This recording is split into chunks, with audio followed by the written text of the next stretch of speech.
حدمه حال الانم کسی نمود کنارم گرفت ازم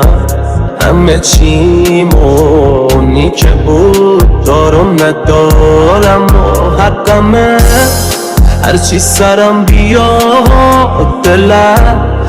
آزادی میخواد نمیدونم ته قسم و الان فقط آرامش میخواد آخر از سمتی سقوط کردم که بهش تکه میکردم ضربه رو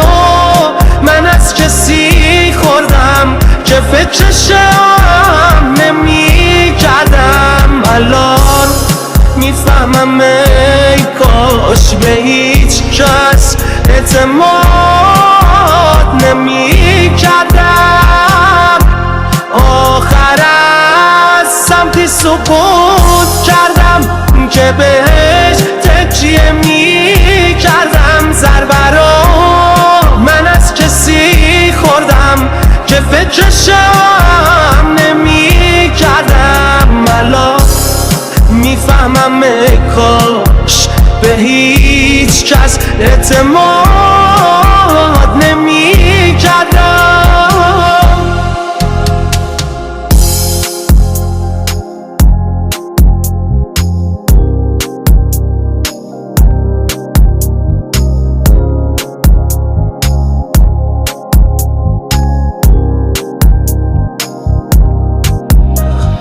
من خسته ترینم از همه بریدم دیگه میبندم چشامو به امید صبح سپیدم شاید نوری به تاب دلم راحت به خواب توی جهنم الان یه رونی بباره آخر از سمتی سقوط کردم که بهش تکه میکردم ضربه رو من از کسی خوردم که فکرشم نمیکردم الان میفهمم ای کاش به هیچ کس اعتماد نمیکردم آخر